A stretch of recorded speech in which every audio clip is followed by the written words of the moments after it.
살아계신 하나님의 말씀 마가복음 1장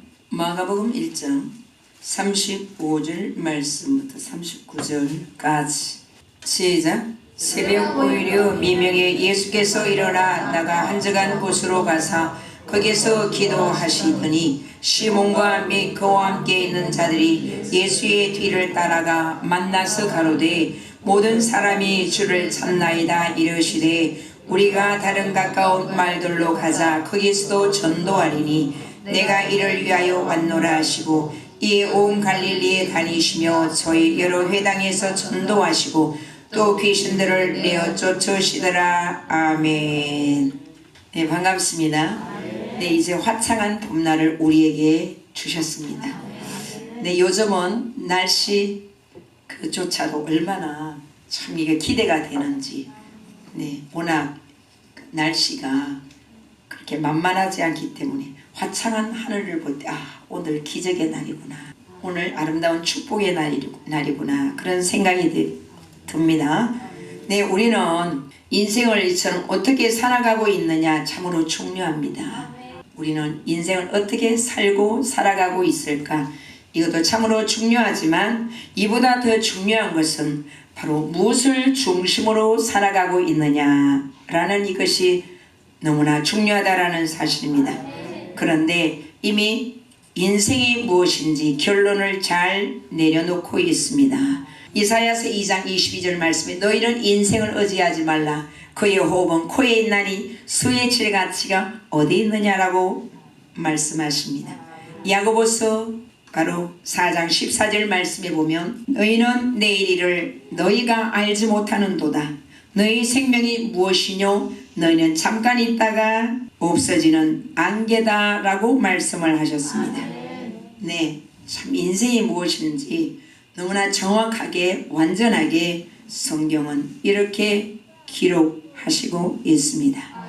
네, 우리는 지난 시간을 통하여서 우리 예수님께서 회당에서 이제 바로 더러운 귀신 들린 그 사람 속에 있는 그 더러운 귀신을 쫓아내 주시고 또한 그 다음에 베드로의 장부에 열병을 고쳐주신 후에 또한 많은 병자들을 고쳐주셨던 것을 보았습니다. 그 이후에 우리 예수님께서는 바로 새벽 미명에 한적한 곳으로 가서 기도하시더니 라고 하셨어요.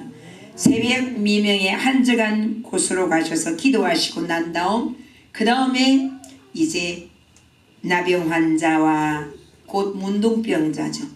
문둥병자와 중풍병자를 치료해 주신 것을 보게 됩니다. 네, 우리는 때때로 생각을 합니다. 많은 사람들은 또 그렇게 말하기도 하죠. 예수님은 하나님이시라면서, 아니 하나님이 뭐가 깝깝해서, 하나님이 뭐가 모자라서 뭐가 부족해서 그러지도 않은데 왜 예수님이 그렇게 기도하신다라고 성경에 기록하셨을까? 특별히 이 기도 시간을 통해서 우리 예수님은 우리 하나님과 하나 되기를 그렇게 간절히 원하시고 우리 하나님과 깊은 교제를 가지시기 위한 바로 우리 예수님의 겸손하심을 나타내 보여주고 있습니다. 그래서 곧 기도는 바로 우리가 생각할 때 문제의 해결을 위한 그와 같은 바로 길잡이가 아니라 기도는 우리 하나님을 향한 겸손한 자들의 아름다운 중심이다 라고 그렇게 말을 할 수가 있습니다. 우리 예수님께서 이제 십자가 지실 것을 앞에 놓으시고 내 아버지여, 만일 내가 마시지 않고는 이 잔이 내게서 지나갈 수 없거든 아버지의 원대로 되기를 원하나이다 라고 이렇게 우리 예수님께서 말씀을 하셨죠. 또한 성령 충만한 예수님의 제자들은 예수님을 따라다녔지만 성령 받지 못했던 그와 같은 상태에서의 예수님의 제자들은 그들은 뭐냐? 우리 예수님을 믿지도 못했어요.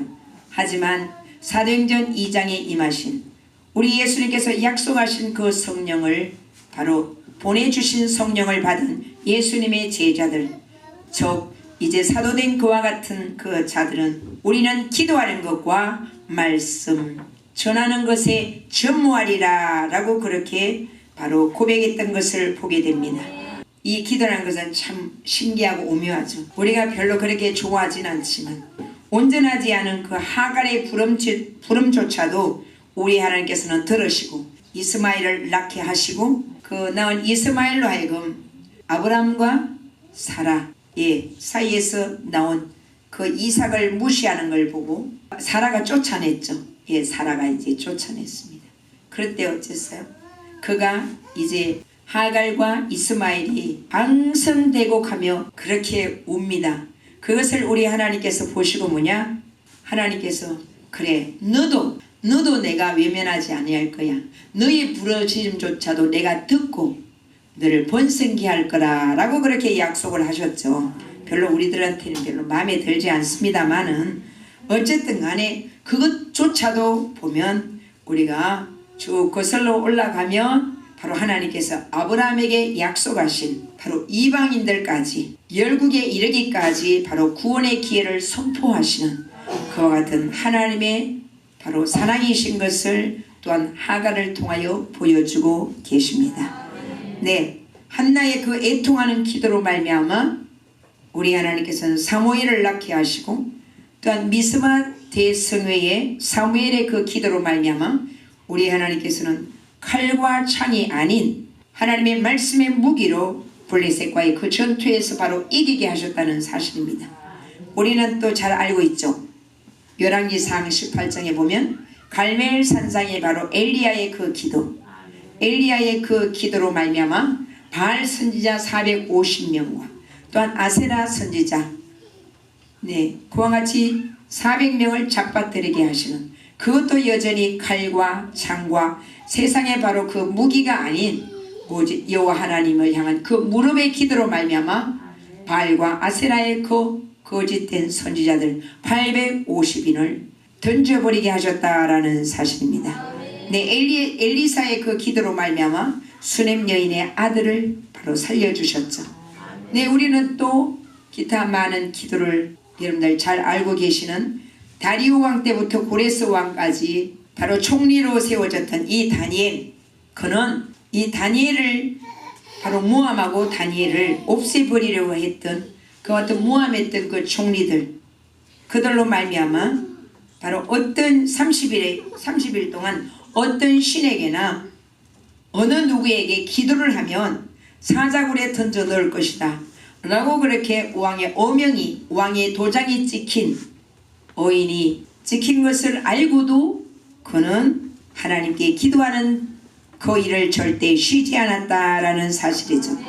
그러면 우리 하나님께서 다니엘의 기도를 들어주셨다면 웬 사자굴에 던져 넣으면 안 되는 거 아니에요? 우리는 이렇게 생각할 수 있습니다. 다니엘의 그 기도 가운데서도 목숨을 건 다니엘의 그 기도 속에서도 바로 다니엘은 준비된 사자굴에 던져졌습니다.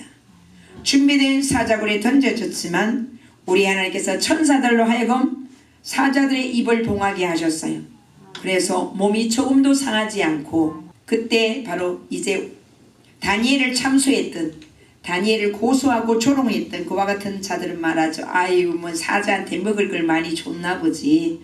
사자를 배부르게 해놨으니까 배가 부르니까 어떻게 다니엘을 그렇게 삼킬 수가 있겠어? 다니엘을 그렇게 고소했던 그와 같은 자들은 어째요? 사자굴에 던져지지 않았음에도 불구하고 던지려고 할 때 벌써 사자들의 그 입이 바로 이들을 삼켜버렸다라는 사실이죠. 이것을 통하여서 와 정말 하나님은 살아계신 하나님이구나를 또한 증거하게 되었습니다. 때때로 바로 현대인들에게 기도는 너무 허무맹랑한 거야. 아이고 왜 기도해 교회 기도 시간 낭비하게 왜 기도는 왜 하고 있어? 그거 죽치고 앉아서 질질거리고 그럴 바에는 차라리 나가서 일이나 하지 말이야. 오히려 기도를 허무맹랑한 짓거리라고 낭비하는 것이라고 그렇게 착각하는 사람들도 많이 있다는 사실입니다. 아니 아프면 어째? 요즘 얼마나 실비보험이 좋아. 아프면 병원에 가면 되고 실력이 없으면 학원에 가서 배우면 되고 돈 벌어서 다 뭐 할 거야? 가외교사 붙이면 되고 억울해? 그러면 상담받아. 그 마음이 시원해야지. 상담을 받고 더 억울하면 뭐냐? 법정에 가. 돈이 없어? 벌면 되는 거야. 당장에 돈이 없어? 빌릴 데 없으면 마이너스 카드 써. 한도액이 넘었어? 그러면 말고 노래개도 안 되면 말고 뭘 노래개도 안 되는데 뭘 그러면 죽어야지. 왜 굳이 보이지도 않는 하나님을 그렇게 보이지도 않고 믿어지지도 않는 하나님께 뭘 애걸 복걸 그렇게 하나님을 귀찮게 하냐. 아유 하나님도 짜증나겠다야. 질질 우는 꼬라지 보면요. 네, 참으로 이 말을 들으면 그럴싸하게 너무나 인격적인 사람인 것 같이 보입니다. 너무나 불쌍한 완전 불신앙의 소유자다라는 것을 증명하고 있어요. 우리 인생은 뭐라고 그랬어요? 아침 안개와 같고 바로 그 날이 풀과 같다라고 말씀을 하셨어요. 그 영화가 들의 꽃과 같다라고 하셨습니다. 바로 기도란 뭐냐? 특별한 사람의 그 매개체가 아닙니다. 바로 이 기도란 것은 하나님과의 엄밀한 영적인 교제입니다. 기도는 또한 뭐냐? 우리 인간의 욕구를 충족시키거나 하나님께 빼낼 것을 빼내기 위한 도구는 절대 아닙니다. 기도는 때때로 인간의 욕구를 충족시키기 위해서 하나님 우리 아들 이 문제 있어요. 수능시험이 있어요. 고시 봐요. 우리 아들 장가 가야 돼요. 우리 딸 시집 가야 돼요. 인간의 욕구를 충족시키거나 하나님께 빼낼 것을 빼내기 위한 이와 같은 도구가 절대 아니다라는 사실입니다. 사랑하는 사람은 어떨까요? 사랑하는 사람과의 관계를 사랑하는 사람과는 남달리 구별된 시간을 가지고 또한 구별되게 만나고 싶고 보고 싶고 즐기면서 엄밀한 교제를 그렇게 나누고 싶어 하잖아요. 바로 성도에게 있어서 예수님은 이 세상에 둘도 없이 바로 편안한 친구라는 사실입니다. 이 세상에 둘도 없는 너무나 나를 우리의 마음을 평안하게 해주시는 친구 중에 친구요. 또한 죄로 말미암아 우리의 죽음을 대신해 주신 우리의 생명의 주인이시며 삶 속에서 오지하고 위로받고 싶은 바로 그 품에 안기고 싶은 우리의 신랑이라는 사실입니다. 신랑을 누구에게? 자식은 키우면 줘요. 남 줍니다. 자식을 키우면 남 주고 남편은 절대 남 주지 않아요. 내 생명이 다는 그날까지 항상 남편은 항상 신랑은 바로 나와 함께 하고 싶은 그것이 우리 인간의 간절한 소망이죠. 예수님을 신랑으로 삼은 자들은 이와 같이 기도하지 않을 수 없고 예수님과 바로 신부된 우리와의 이 사랑을 그 누구에게도 절대 양보하거나 포기하거나 빼앗기기를 원치 않는다는 사실입니다. 뺏길 수 없는 바로 이 사랑의 관계이기 때문에 예수님의 신부된 성도들은 절대 기도하지 않고서는 살아갈 수가 없다는 것을 바로 증명하고 있습니다. 또한 기도 시간을 통해서 성령님의 임재하심, 성령님의 위로하심, 하나님의 능력을 받으며 새 힘을 바로 우리가 공급받으며 바로 치료의 역사와 위로의 역사가 일어난다는 사실입니다. 네, 기도하라고 하면 어떤 사람은 뭐라 시간 없어요. 기도하고 싶어요. 목사님 누가 기도 안 하고 싶은 줄 아세요? 나도 기도하고 싶어요. 하지만 시간이 없어요. 네, 이런 사람은 언젠가 죽을 시간도 없는 사람이에요. 죽을 시간조차도 없죠. 바로 종교개혁을 일으킨 마르틴 루터는 내가 바쁠수록 더 기도해야 된다라고 그렇게 고백했습니다. 그럼 어떤 사람이 기도해야 할까요? 어떤 사람이 기도해야 할까요? 첫 번째 보면 살아있는 사람이라면 누구나가 다 기도해야 된다는 사실입니다. 살아있는 사람이라면 누구나가 다 호흡을 해야 하듯이 지금 살아있는 사람은 생명의 주인이 바로 예수님이시기 때문에 기도해야만 합니다. 우리 예수님께서 뭐라고 하셨어요? 나는 부활이요 생명이니 나를 믿는 자는 죽어도 살겠고 무릇 살아서 나를 믿는 자는 영원히 죽지 않고 살리라라고 보증을 하셨습니다. 나는 길이요 진리요 생명이니 나로 말미암지 않고는 아버지께로 올 자가 없다라고 말씀을 하셨습니다. 또한 요한일서 2장 25절 말씀에 보면 그가 우리에게 약속하신 약속은 이것이니 곧 영원한 생명이다 라고 말씀을 하셨어요. 이 세상에 어떠한 종교도 이 세상에 어떠한 신이라고 하는 그와 같은 것들도 보면 뭐냐, 나는 너희들에게 영원한 생명을 보장해. 여러분 그러지 않아요. 그러지 못합니다. 그럴 수가 없어요. 바로 그래도 예수님만이 바로 우리에게 영원한 생명을 보장해 주신다는 것을 약속하셨습니다. 그가 우리에게 약속하신 약속은 이것이니 곧 영원한 생명이다 라고 약속을 하셨습니다. 얼마나 감사합니까? 그래도 예수님을 믿게 하신 이 자체만 해도 우리 기도하시는 집사님이 말씀하셨지만 바로 믿음도 하나님께서 주셔야 한다고, 여기까지 인도하신도 내가 오고 싶다고 해서 올 수 있는 게 아니다라고. 네, 물론 성경에 기록되어 있지만요. 네, 그 다음에 어떤 사람이 기도해야 하는가? 두 번째는 죽음 이후에 하나님 나라를 기대하는 자는 반드시 기도해야 합니다. 죽음 이후에 하나님 나라를 기대한다면서 기도하지 않으면 어떻게 될까요? 죽음 이후에 하나님 나라를 기대하는 자는 반드시 기도해야 하는데, 왜냐하면 죽음 이후에 심판이 있기 때문입니다. 히브리서 9장 27절 말씀에 보면 한 번 죽는 것은 사람에게 정한 것이요 그 후에는 심판이 있다라고 말씀을 하셨습니다. 한 번 죽는 것은 사람에게 확정된 것이다 라는 말씀입니다. 그러기에 우리는 반드시 하나님 나라를 기대하는 자는 기도해야만 합니다. 왜? 죽음 이후에 바로 심판이 기다리고 있기 때문입니다. 그 다음에 세 번째 보면 어떤 사람이 기도해야 되는가? 어떤 상황에서도 이 세상에서 바로 평안하게 살기를 원하는 이와 같은 자들이라면 기도해야만 합니다. 네, 복음성가에도 있죠. 불평불만이 가득한 이 세상 너는 무엇 위에 사는가? 이상하지만 그제 불평불만과 환멸 가득한 이 세상 너는 무엇 위해 사는가? 네, 있죠. 불평, 불만 가득한. 인간은 어떻게, 여러분 생각하면서도 밥 먹으면서도 네, 잠을 자고 나서도 아주 불만을 터뜨리기 위해서 태어난 존재 같아요. 그러기 위해 우리는 뭐요? 불평, 불만, 또 그러면서도 불안해하는 존재예요. 나 자신은 어떻게 할 수 없음에도 불구하고 언제나 불안과 초조, 염려, 근심, 걱정이 가득하면서도 불평하고 있어요. 불만을 터뜨리고 있어요. 네, 자기 손톱, 네, 이것 하나 빼거나 붙일 수 있는 이 능력도 하나 없어요. 네, 뽑혀진 눈썹, 빠진 머리카락, 이거 하나 어떻게 갖다 붙일 수도 없고, 네, 계속 자라게끔 여기 갖다 땜빵할 수도 없는 게 연약한 인간이에요.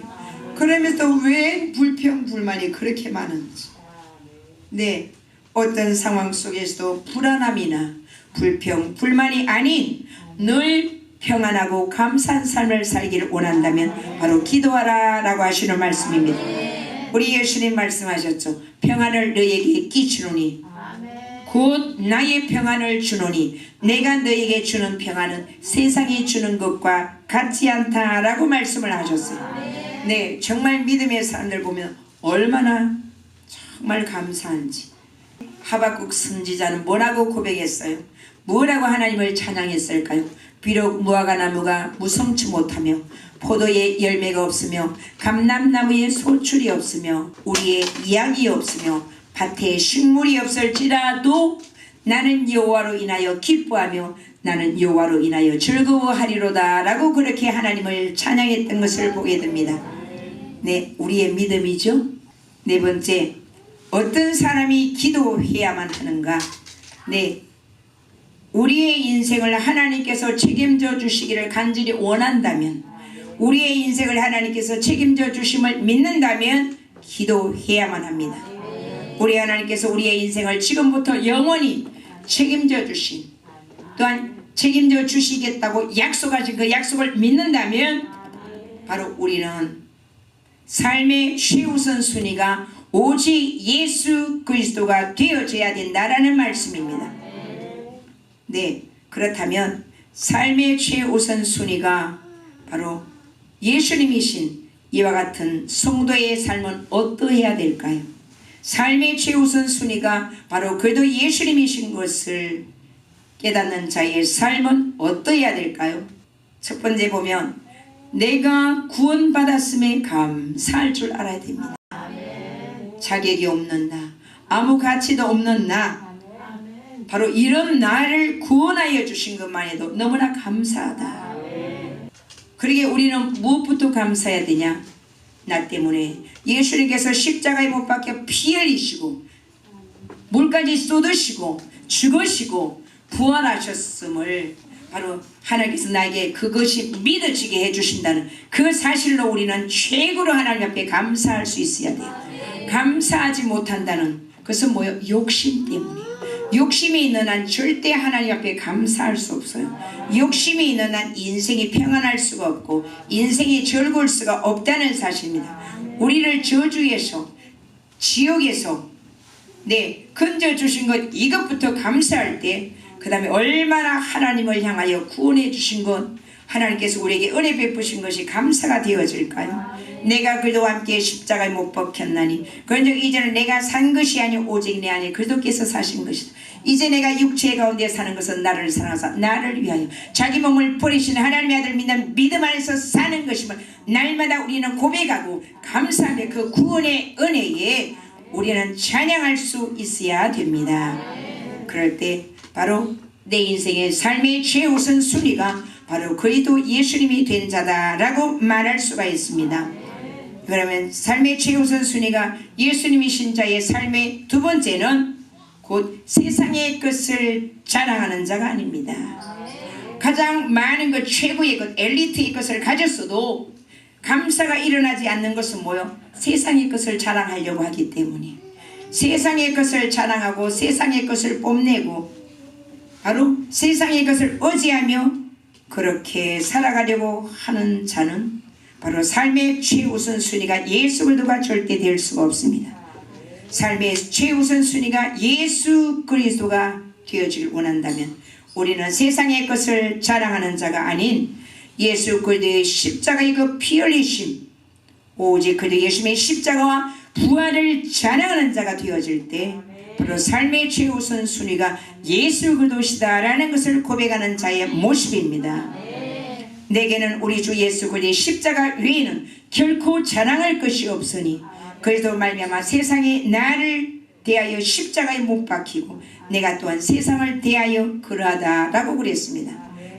우리가 구원받았음에 감사하고 오직 그래도 예수님을 자랑하는 자의 삶은 나를 이미 예수 그리스도의 그 십자가에 못을 박은 자의 모습이 되어져야만 합니다. 그래도 예수님의 바로 십자가와 부활만을 자랑할 때에 우리는 삶의 소망이 그래도 예수님께 놓여진다는 사실이죠. 또한 삶의 최우선 순위가 예수님이신 자의 삶의 모습은 예수님을 중심으로 사랑하는 자다라고 우리는 이것을 아셔야 됩니다.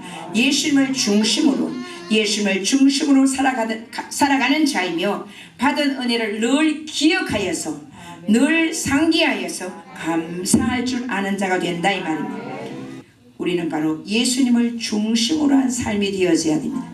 예수님을 중심으로 살아간다는 것은 하나님을 경외하는 자의 모습이요 하나님을 두려워하는 자의 삶의 모습입니다. 눈에 보이는 것은 잠깐이요 보이지 않는 것은 영원하다라고 말씀을 하셨어요. 그러기에 우리는 바로 예수님을 중심으로 살아간다는 것은 하나님을 가장 두려워하는 삶, 하나님을 가장 경외하는 자의 삶의 모습이 실존 가운데서 살아가야만 합니다. 늘 하나님께서 나에게 베푸신 은혜를 기억하여 감사할 줄 아는 자의 모습이 삶의 최우선 순위가 바로 예수님이다라는 겁니다. 하나님의 은혜를 하나님을 잊어버린 너희요 이제 이를 생각하라. 그렇지 않으면 내가 너희를 찢으리니 건질 자가 없으리라고 말씀하시고 감사로 제사를 드리는 자가 하나님을 영화롭게 한다라고 말씀을 하셨죠. 그래서 감사로 제사를 드린 자가 나를 영화롭게 하나니 그 행위를 옳게 하는 자에게 내가 하나님의 구원을 보이리라 라고 말씀을 하셨어요. 그 다음에 삶의 최우선 순위가 우리 예수님이신 자의 삶의 모습은 어떠해야 될까요? 네 번째, 성령 충만한 자의 삶을 살아가게 됩니다. 여러분 성도의 삶은 곧 성령 충만한 자의 삶이 되어져야 됩니다.